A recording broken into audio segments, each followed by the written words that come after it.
All right, अगर आप एक गेट एस्पिरेंट हो, इस वीडियो को बहुत ही ध्यान से समझने की कोशिश करना।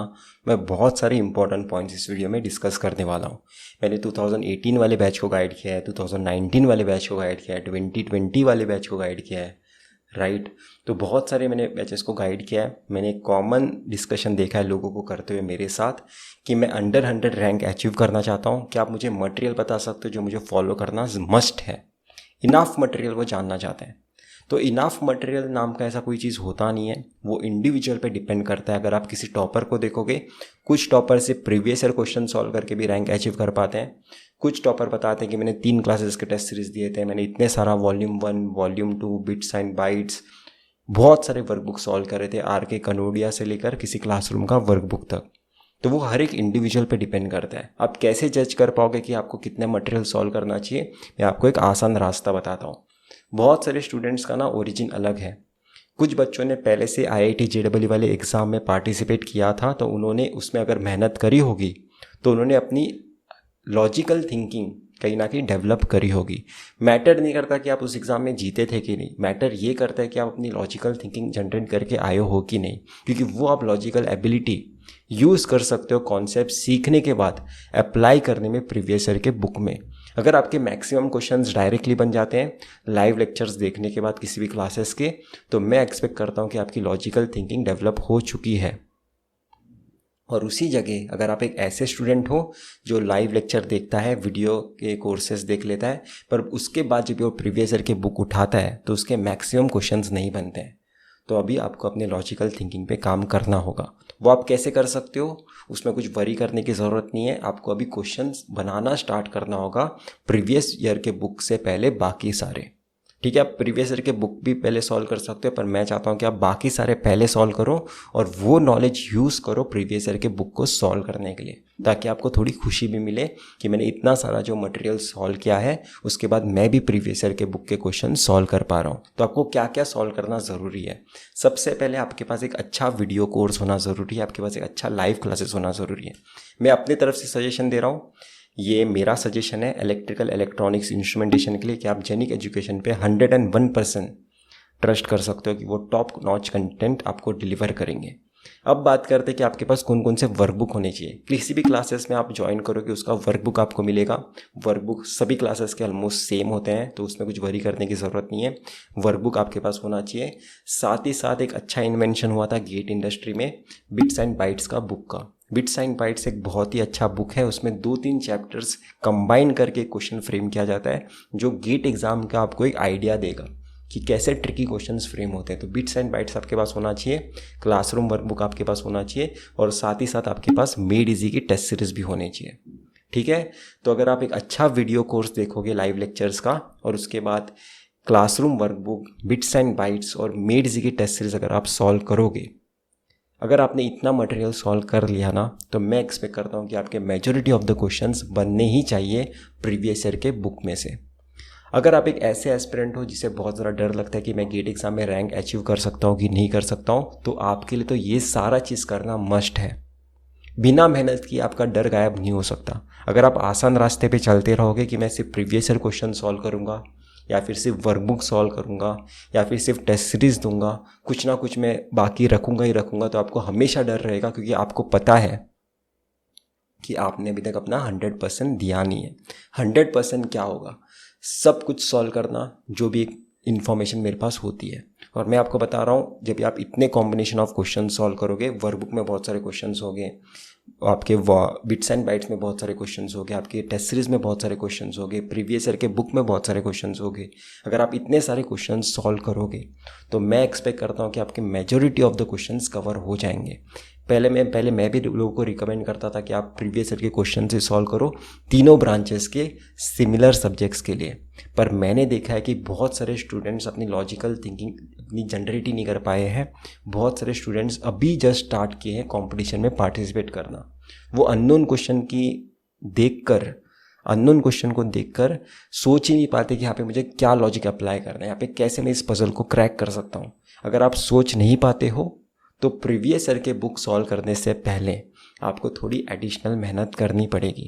और ये एडिशनल मेहनत कुछ वेस्ट नहीं जाएगी, ये टाइम वेस्ट नहीं है, ये प्रॉपर यूटिलाइजेशन ऑफ टाइम है जो आपको बहुत ही ज़्यादा हेल्प करेगा आपके बेसिक स्ट्रॉन्ग करने के लिए। ठीक है, तो मेहनत करने से पीछे मत रहो। आपको कोई नहीं पूछेगा कि आपने कितने सिली मिस्टेक्स करे थे। अभी सिली मिस्टेक्स का बात आ ही गया है तो सिली मिस्टेक्स से भी एक प्रॉपर डिस्कशन कर लेते हैं। सिली मिस्टेक्स बहुत ही ज़्यादा कॉमन टॉपिक है गेट एग्ज़ाम का जब भी रिज़ल्ट अनाउंस होता है। आपने भी अपने बहुत सारे मेंटोर्स को ये बताया होगा कि अगर मेरे ये सिली मिस्टेक्स नहीं होते तो आज मेरा रैंक ये अचीव होता। पर मैं आपको बताना चाहता हूँ आपके आगे भी जितने रैंक हैं और आपके पीछे भी जितने रैंक हैं, अगर उन्होंने भी वो सारे सिली मिस्टेक्स नहीं किए जो उन्होंने किए होंगे तो फाइनली आपको सेम ही रैंक मिलेगा जो अभी आपको अभी मिला है। क्योंकि सभी इंसान ने प्रैक्टिकल लाइफ में कुछ ना कुछ सिली मिस्टेक्स करके आए हैं। तो बात क्या आती है, सिली मिस्टेक्स करते हुए क्या आप अच्छा रैंक अचीव करते सकते हो एक्चुअल गेट एग्ज़ाम के दिन, वो बहुत ज़्यादा मैटर करता है। ठीक है, तो सिली मिस्टेक्स आपको पता करने होंगे, मैक्सिमम सिली मिस्टेक्स आपको पता करने होंगे ताकि कम से कम सिली मिस्टेक्स हो गेट एग्ज़ाम के दिन। ऐसा हो ही नहीं सकता कि एक इंसान सिली मिस्टेक्स नहीं कर सकता किसी एग्ज़ाम में। तो आपको मैक्सिमम पता करनी है ताकि कम से कम मैं गेट एग्ज़ाम के दिन जाके करूँ। आपको मैक्सिमम कैसे पता चलेंगे, टेस्ट सीरीज़ देकर। लोग टेस्ट सीरीज़ में मार्क्स नहीं स्कोर कर पाते तो भाग जाते हैं वहाँ से, पर आपको टेस्ट सीरीज़ में आपके बहुत सारे सिली मिस्टेक्स पता चल सकते हैं कि आप क्वेश्चन अंडरस्टैंडिंग में डिफ़िकल्टी फेस करते हो या फिर आप कैलकुलेशन एरर करते हो। और मैं आपको बता रहा हूँ आप कभी भी आपके मिस्टेक्स भूल नहीं सकते। तो आपको मिस्टेक्स करने हैं गेट एग्ज़ाम से पहले, गेट एग्ज़ाम के दिन नहीं तो वापस से अगले साल प्रिपेयर करना पड़ता है।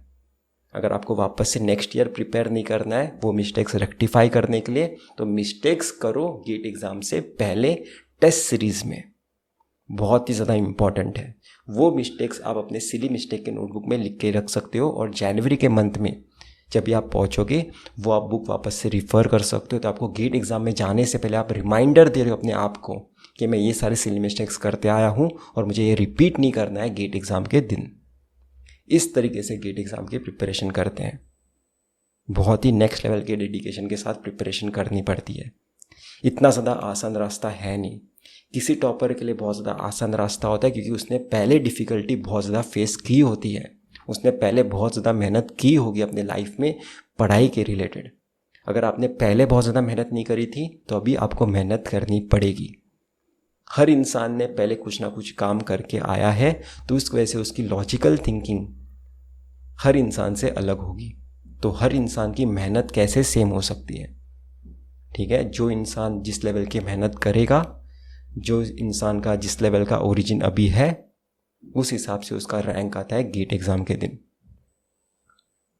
कोई शॉर्टकट नहीं है, शॉर्टकट के पीछे भागना भी मत। अगर आपको ऐसा कोई क्लासेस पसंद है जो शॉर्टकट बताता है अपने वीडियो में, तो मैं आपको बता देता हूँ वो शॉर्टकट कहाँ पे फेल हो सकता है। वो IITs के प्रोफेसर को भी पता है। वही क्वेश्चन फ्रेम होगा उसी कंडीशन के साथ जहाँ पे वो शॉर्टकट फेल हो सकता है। और इस तरीके से आप बाद में गेट एग्ज़ाम के बाद बोलते हो कि मेरा अच्छा रैंक अचीव नहीं हो पाया।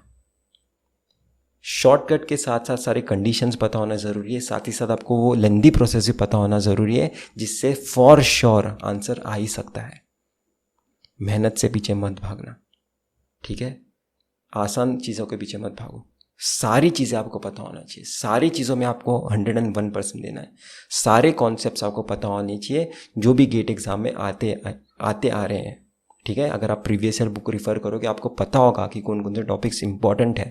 उन सारे टॉपिक्स में आपको स्ट्रांग होना ही पड़ेगा कि कौन से टॉपिक्स में से ज़्यादा क्वेश्चंस आएंगे आपको कोई बता नहीं सकता। तो कोई टॉपिक आप वीक नहीं रख सकते जो भी प्रीवियस ईयर में पूछा गया है।